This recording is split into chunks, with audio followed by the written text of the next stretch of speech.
Somebody asked me this week, why do you only talk about religion and not about other things? Well, when you talk about religion, you really are talking about other things in the modern world, if you'll pardon that euphemism for what we've actually got.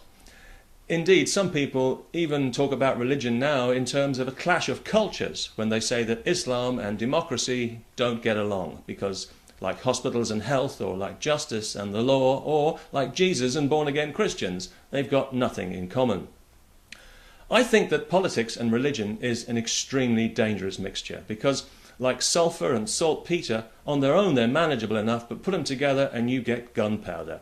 And I think this is the reason why, for example, the fanatics who flew into the Twin Towers or the lunatics who blew themselves up in London, although they were politically motivated, they only went through with it because of what they believed about the afterlife, or more exactly about the unknowable. And I think this is the danger of religion. It operates in this world of reason, but outside the bounds of reason, which is a polite way of saying outside the bounds of sanity. Some countries, like Iran, for example, are governed by religious fundamentalist nutcases.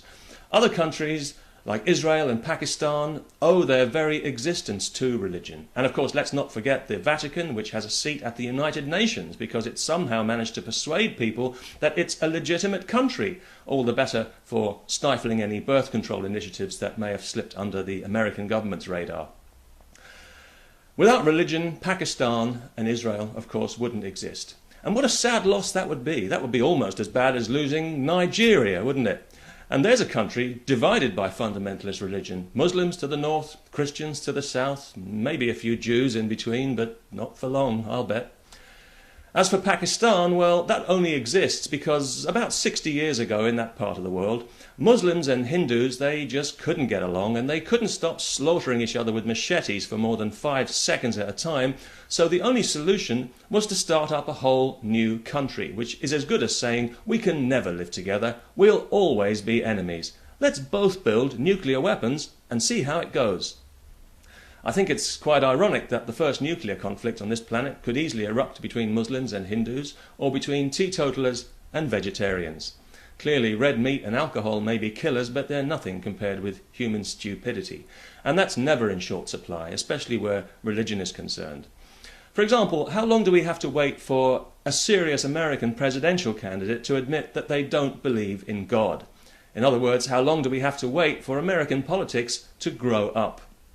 Right now, they're all terrified of losing the ignorance vote, because that's the vote that's going to elect the president. And what a wonderful job it did last time.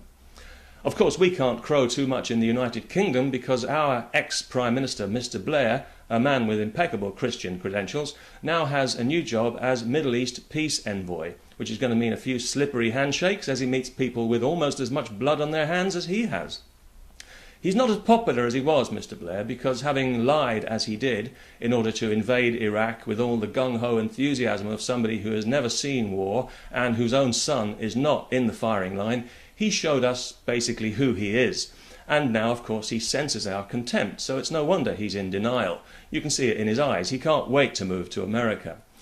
Before he resigned, he criticised the British press and compared them to feral beasts. And it's true that the British press can be very irresponsible, but not nearly as irresponsible as the cowardly American press, which is so crawlingly supine and unwilling to criticise their stupid and criminal government for fear of appearing unpatriotic that they've literally become a laughingstock all over the world.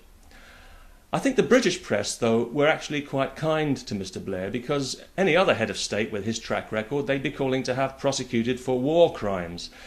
So I suppose it's grimly appropriate that he's now decided to convert to that traditional friend of the war criminal, the Catholic faith, or the Brotherhood of the Damned, as I prefer to think of it.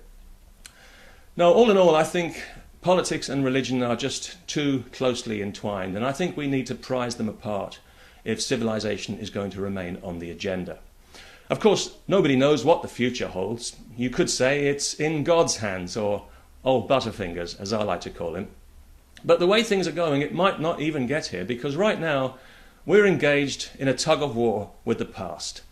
And lately it's been digging its heels in, and I think this is one that we really do need to win, because if we lose, we're going to find ourselves back in the dark ages, where knowledge is a crime and where free speech is blasphemy. And that's really the reason why I talk about religion and not other things.